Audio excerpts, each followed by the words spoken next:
do Pai, e do Filho e do Espírito Santo. Amém. Acabamos de ouvir este Evangelho em que vemos Nosso Senhor Jesus Cristo realizar, mediante os apóstolos, essa pesca milagrosa. Os apóstolos que têm trabalhado toda a noite, ou seja, normalmente na altura mais favorável para a pesca, e que não han tomado nada. E então o Senhor Jesus Cristo vem, sobe na barca de Simão, Pedro, e manda eles tirarem as redes. Redes que estão tiradas normalmente no momento do dia em que não é tão bom assim como durante a noite para pescar. E os apóstolos vão fazer neste momento uma das pescarias milagrosas que nós vemos nos Evangelhos. E acho que é importante, nesta altura em que a Igreja se encontra numa grande confusão que dá para todas as opiniões, pois refletirmos um pouco sobre justamente essas duas pessoas principais, personagens principais que estão na barca. Primeiro, Nosso Senhor Jesus Cristo. A gente vê que nada acontece sem Ele estar na barca. E então, relembramos que a Igreja tem um chefe invisível, que é o chefe no sentido estricto, ou seja, caput, a cabeça. Sim? Nosso Senhor Jesus Cristo é realmente quem manda a Igreja. A Igreja é o corpo místico de Cristo. Isso é uma verdade muito importante de relembrar. Ou seja, que quem manda, quem dá a vida, inclusive da Igreja, pois é o próprio Cristo. A Igreja é de Nosso Senhor Jesus Cristo. Mas também vemos que ele sobe na barca de Pedro.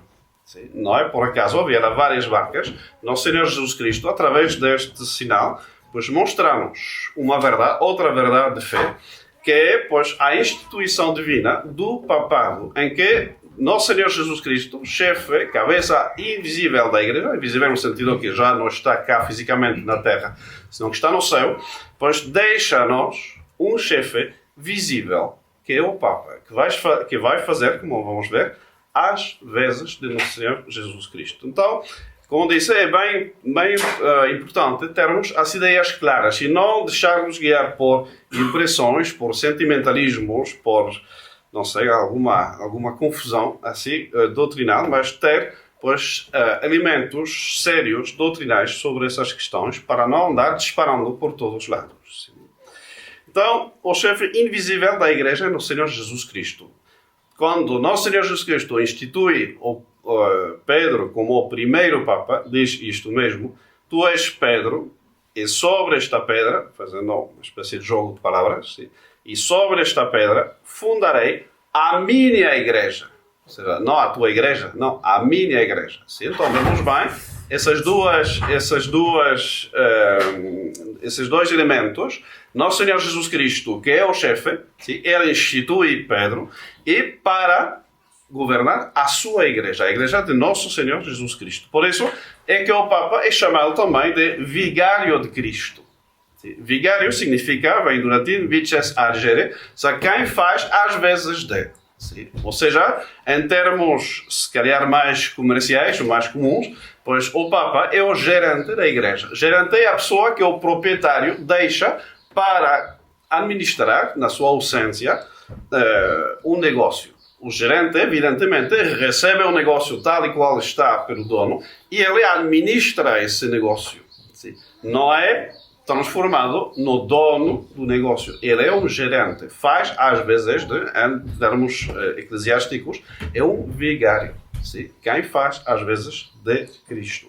Já que o Papa, de jeito nenhum, é constituído dono e proprietário da Igreja, senão um simples representante de Nosso Senhor Jesus Cristo. E ele tem mesmo de representar, ou seja, que o Papa deve fazer de conta que é Cristo mesmo a governar a sua Igreja. Não pode ser outra coisa. Quando eu represento alguém, pois tenho autoridade e tenho poder na medida em que represento mesmo essa pessoa. Se eu começo a fazer outra coisa do que estou suposto fazer, sim, então deixo de ser o representante de Cristo para ser outra coisa. Então, realmente, o Papa tem poder, e é muito importante manter esse dogma de fé, da primacia de São Pedro e dos seus sucessores, Sim. A primícia que não é simplesmente de honra, mas real, será de jurisdição universal, direta, sim, ordinária, pois, mas, ao mesmo tempo, contemplar que isto é um poder vigário enquanto a Nosso Senhor Jesus Cristo.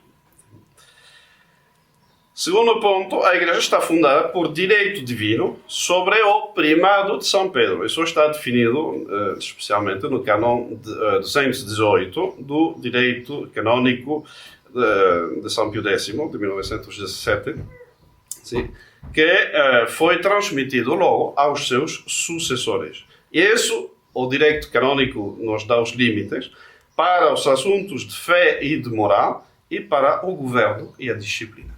Então, a própria Igreja define qual a missão do Papa é vigiar, velar pelas questões de fé e de moral e para o governo e a disciplina dentro da Igreja.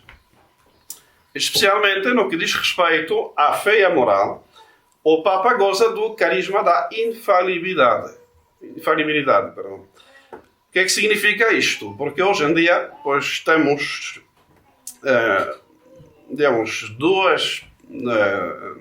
duas partes que estão a nos acusar de errarmos neste aspecto. Sim. E ambos bandos, podem dizer, se bem parecem os mais afastados, finalmente terminam usando o mesmo argumento, concluindo em sentido oposto. Mas o argumento é falso e baseia-se sobre esse dogma da infalibilidade pontifícia. Tanto os modernistas como os sedevacantistas assumem que o Papa é sempre e em todo infalível. Porquanto os modernistas vão dizer obedeçam, seja o que for, mas obedeçam porque o Papa sempre tem razão e temos de seguir o Papa. Os sedevacantistas vão dizer alto, este senhor, sempre infalível, supostamente, ensina erros, porquanto não pode ser Papa, porque senão não ensinaria erros. Então, vemos que as conclusões divergem, mas a raiz, o argumento base disto, a premissa do raciocínio de ambos, é o mesmo. O Papa é sempre infalível. E então, em vez de opinar, em vez de dar pareceres mais ou menos sentimentais, pois temos de ir às definições dogmáticas.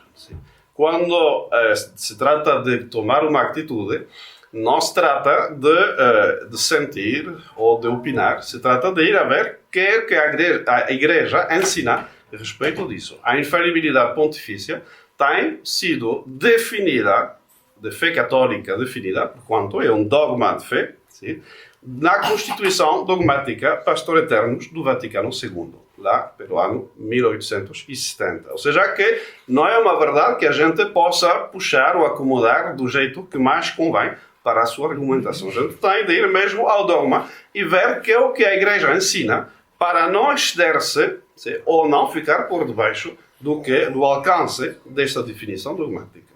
E lá vemos, quando se lê essa definição dogmática, que ela dá claramente 5 condições que são necessárias, todas simultaneamente, para acontecer essa ajuda especial do Espírito Santo, que se chama carisma da infalibilidade pontifícia, e para que se realize isto, tem de estar as 5 condições se realizando ao mesmo tempo.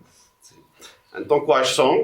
Primeiro, o Papa deve falar no exercício da sua função de pastor e doutor de todos os cristãos.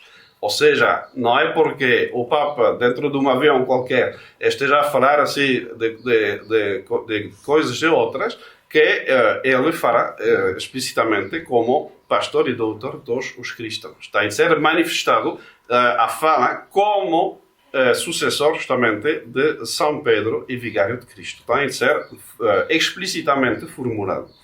Depois, segundo ponto que nos dá esse dogma, a definição dogmática, é que ele pode gozar deste carisma unicamente no tocante à fé e à moral. Ou seja, que se o Papa quer nos ensinar a forma de cultivar cenouras, pois ele não goza da infalibilidade. Pode perfeitamente opinar sobre isto, se gostar de cultivar cenouras, muito bem, o Vaticano tem jardins para isto, mas isso não faz que ele vai ser melhor que um engenheiro agrônomo no ramo, porque ele não está para fazer isto. Sim?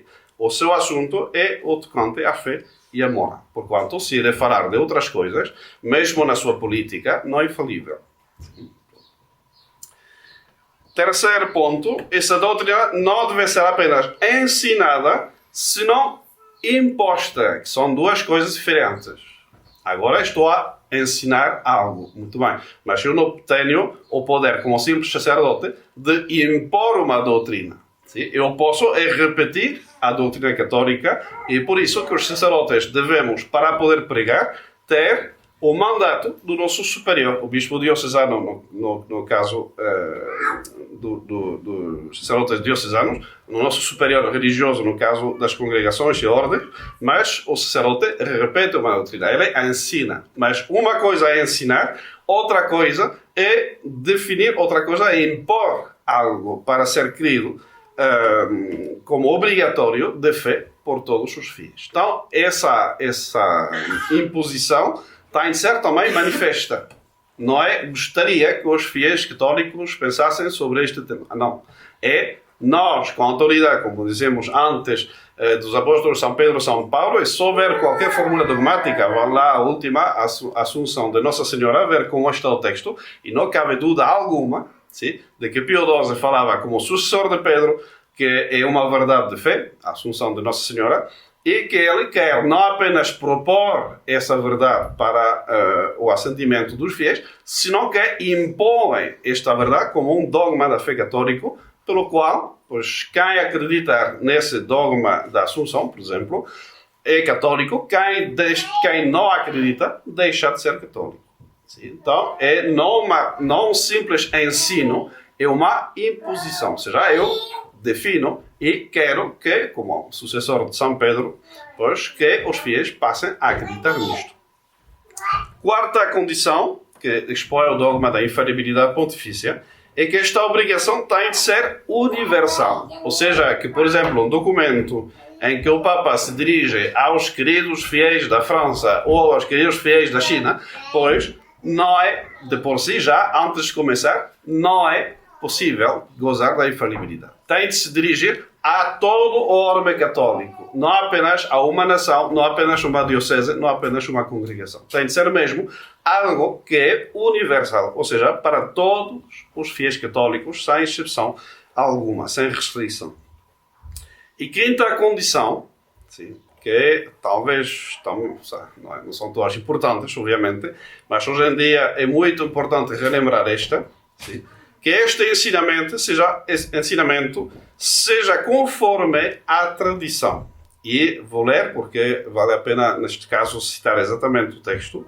O Espírito Santo não foi prometido ao sucessor de Pedro para que ele faça conhecer uma nova doutrina, mas para que, com a sua assistência, do Espírito Santo, conserve santamente e exponha fielmente a revelação transmitida pelos apóstolos, isto é, o depósito da fé. Isso já é a condena absoluta do modernismo. Simplesmente com isto, pois não vamos mais longe, é a condena absoluta do modernismo. O Papa não é alguém que possa criar a fé, alguém que possa inventar novas verdades de fé. Não é também, como dizem os modernistas, alguém que dá testemunho da fé dos fiéis da Igreja neste momento. Não. O Papa é quem deve cuidar o depósito. São Paulo já dizia isto, sim? Mas ele é para cuidar e transmitir fielmente o depósito da revelação transmitida. Ou seja, que todo o Papa deve ser essencialmente um tradicionalista, porque é a natureza mesmo do seu cargo. Sim? Então, conclusão lógica. Se temos 5 condições que devem se realizar ao mesmo tempo, simultaneamente, que é o que significa? Se faltar alguma delas, o Papa deixar de gozar do carisma da infalibilidade. É lógico. Porque se põem condições, num contrato qualquer, e não se realizar uma delas, o contrato é nulo. Isso é uma questão de bom senso, simplesmente. O direito, mesmo civil, etc., reconhece a possibilidade de acontecer condições que a gente possa pôr num contrato. Por exemplo, eu compro a vossa casa se eu conseguir vender a minha dentro de 2 meses, por exemplo. Então, tem uma condição. o vendedor aceita a condição, o comprador vai comprar, mas só se ele conseguir vender a sua própria casa para comprar a minha. A não se realizar essa condição, pois o contrato fica nulo. Isso é uma questão de lógica. Então, a gente pode pôr condições, mas isso significa automaticamente que se não se realizarem algumas das condições, ou mesmo uma só, pois deixa de acontecer o que estava estipulado. Então, a definição dogmática obriga-nos, obviamente, e nós acreditamos com toda a alma na infalibilidade pontifícia, mas não numa coisa sentimentaloide, assim, não seguindo a doutrina. A doutrina está muito clara, tem cinco condições, e então a gente segue essas condições, nem mais, nem menos. Okay? Nem o mais, nem o menos, são atitudes católicas. Então a atitude da Fraternidade São Pio X, desde a sua fundação, não é? Desde os últimos 5 anos, não? Desde a sua fundação, é aquela que os próprios sedevacantistas, pois, porque eles gostam de pôr etiquetas nas pessoas, pois chamaram de reconhecer e resistir. Pois sim, assumimos perfeitamente essa definição da nossa atitude. Reconhecer porque não somos, como alguns dizem de forma muito leve e superficial, não somos garicanos, não somos conciliaristas, nem nada de toda isto e não sei o quê. Somos simplesmente católicos. Então a gente reconhece o Papa porque é uma condição para ser católico.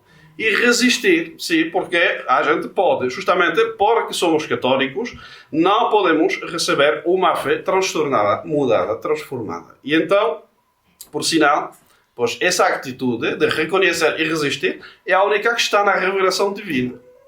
Na Sagrada Escritura, a Epístola aos Galatas, o capítulo 2, versículo 11, temos o que se chama, tradicionalmente, o incidente de Antioquia, em que São Pedro pretendia ensinar. São Pedro, por sinal, primeiro Papa, para quem tem dúvida sobre isto, talvez já se deve a cantistas no ramo. Sim. São Pedro, pois primeiro Papa, quis impor para os fiéis convertidos desde o paganismo, obrigar-lhes a observar as observâncias da lei judaica. E São Paulo disse não. Aliás, diz, nem sequer nós, judeus, falando de São Paulo, observamos aquilo, então por que vamos pôr sobre os ombros de pagãos as obrigações que já foram e que não dizem respeito à fé católica, ao Novo Testamento? E então São Pedro disse isso, exatamente, quando Pedro veio a Antioquia, resistiu-lhe na cara porque era repreensível. Então, está a Fraternidade São Pio X, desde o primeiro século, sim, a atitude, resiste-lhe na cara, ou seja, São Paulo não declarou a sede vacante neste momento, sim, mas resiste. Por quê? Porque era repreensível, ou seja, que São Pedro estava ensinando algo errado, simplesmente. Então, não é um invento, essa atitude, é simplesmente a atitude que está a ser revelada. Termino com, simplesmente para que vejam que não invento, um assunto que começa a ser um pouco pesado porque volta e cada fiel descobre essa coisa. E também os qualificativos que vão surgindo, cada vez vão crescendo, não? Porque além de repetir sempre a mesma coisa, é preciso pois, aumentar a classe de pecados que estaríamos fazendo a nomear o Papa Francisco no cânon da... Então, primeiro foi um erro, depois foi uma heresia, depois foi um cisma, depois agora estão a cometer não apenas um sacrilégio, senão a nova edição é um pecado contra o Espírito Santo. Então a gente vê, se a gente tem de aumentar o dramatismo da questão, quando o seu argumento é absolutamente ridículo desde o começo. Então, quero falar dessa famosa expressão unacum, que não é suficiente ler assim como soa, unacum, parece-me que deve ser em união com, em comunhão com. Essa tradução falsa, vem da Missa Nova. E a gente vê que muitas vezes os sedevacantistas são pessoas que vêm da Missa Nova, passam a tradição e descobrem, aqui também, unacum, está em comunhão com o nosso Papa. Não é só a Missa Nova, senhores. O que diz aqui, sim, ou a tradução do missal, é outra coisa. Então, leu a tradução oficial, para ir a verificar, sim, o missal, que faz a autoridade, acho, e que traduz muito bem a questão. nós vos oferecemos, ou seja, os dons, etc., as dádivas, o que está sobre o altar. Em primeiro lugar, para a vossa Santa Igreja Católica, a qual vos dignai conceder a paz, proteger, conservar na unidade e governar através do mundo inteiro, e também pelo vosso servo, o nosso Papa Francisco, pelo nosso Bispo Manuel, no caso de Lisboa, e por todos os bispos ortodoxos, ou seja, aqueles que têm a fé direita, como diz a palavra, e aos quais incumbe a guarda da fé católica e apostólica. Então, como a gente vê, não é só ver o que está escrito aqui em latim, una cum sem perceber nada, não é só identificar com a missa nova o que eles dizem, sim, para aplicar a missa tradicional. Não. O que nós dizemos na missa tradicional é simplesmente que rezamos para a Igreja, pelo Papa, pelo Bispo. E rezar por uma pessoa não significa em absoluto que eu concorde com os pecados dele. Senão, quando vamos rezar pelos pecadores, estou a rezar pela conversão de um familiar que é adúltero. Então já sou adúltero também. Ou seja, é ridículo. Sim, a gente reza porque para as necessidades objetivas da Igreja, no caso, e também do Papa e do Bispo. E se esse Papa e esse Bispo precisam das nossas orações para a sua conversão e para o seu retorno à pregação da fé íntegra católica, pois como não é de fazer isto? Então, realmente, a gente vê, ou seja, pessoas ignorantes, pessoas também muitas vezes mal intencionadas, que estão a prestar para a gente, ou seja, se dão conta da calúnia que é de pretender que 700 sacerdotes da Fraternidade São Pio X, mais outros centos de outras congregações e ordens que seguem a mesma linha, estejam a cometer, quer seja um sacrilégio, quer seja um pecado mortal, quer seja agora um pecado contra o Espírito Santo. Mas afirmar isto é pecado mortal, porque é uma calúnia em matéria grave. Então, por favor, quando ouçam isto, não se deixem levar pelo primeiro com barba ou sem barba que diga com ar assim de ensinar pontificamente, pois não. Ou seja, o hábito não faz o monge, a barba não faz o teólogo. Então, são pessoas ignorantes que vêm do modernismo, que têm sido formados no modernismo e que aplicam pois, uma teologia falsa a um assunto pois, de importância. Então, nós simplesmente seguimos o que o nosso fundador nos marcou e, sobretudo, o que a Igreja pois, marca como atitude. Quando Pedro veio a Antioquia, resistiria na cara porque era repreensível. Então, São Paulo não declarava-se sede vacante, São Paulo não disse para deixar de rezar em união com não sei o quê. Não, ele repreendeu, sim, porque era repreensível. E São Pedro corrigiu-se. Isso é o que nós pretendemos, que São Pedro, pois, actual, se corrija também, porque ele está a ser repreensível atualmente, pregando o modernismo. Então nós vamos seguir, apesar das tormentas num bule de chá, como dizem os ingleses, pois vamos seguir na mesma, sim? Porque é simplesmente a atitude que é católica, fundamentada no dogma de fé, não nas opiniões pessoais, nos sentimentalismos vários, sim? E vamos continuar. E termino com isto, para não deixar Nossa Senhora fora desse assunto. Quero fazer notar às pessoas que acham que já acabou tudo e que não existe nem Papa, nem Bispo, nem Cardeais, nem nada, etc. Que Nossa Senhora, nas aparições de Fátima, diz que ao final o Papa fará a consagração da Rússia e será tarde, mas fará. Então, como vamos ter essa consagração da Rússia por um Papa que já não existe? Deixo a vossa reflexão. Ou Nossa Senhora errou, ou mentiu, ou talvez ela não errou nem mentiu, e são as pessoas que estão erradas. Então, vejamos simplesmente para sermos, primeiro, católicos, ou seja, homens de fé, homens que estudam e seguem o magistério eclesiástico, e depois também dignos filhos de Nossa Senhora, que não nos assustamos porque haja uma crise. Nós sabemos, temos essas revelações da nossa Mãe do Céu, tanto em La Salette como aqui em Fátima, pois que nos dizem que haverá, e de facto há, uma grave crise na Igreja. Então não é uma surpresa para nós. Nós temos de guardar a calma e de confiar em Nossa Senhora, rezar o nosso terço, como ela pediu, e deixarmos de atitudes que querem ser mais católicos que todo o mundo, que ao final, pois terminando também pois, caindo em excessos e em faltas graves contra a justiça e contra a caridade. Então, rezemos o nosso terço sigamos a fé católica e assim vamos franquear esse período perturbado, difícil da crise da Igreja, sem cair nem de um lado, sim, numa submissão tonta e servil ao magistério que já não é católico, e também não, do outro lado, pois numa posição tão radical que terá, que termina sendo também um erro e cair fora da barca de Pedro numa espécie de cisma prático. Assim seja. Em nome do Pai, do Filho e do Espírito Santo. Amém.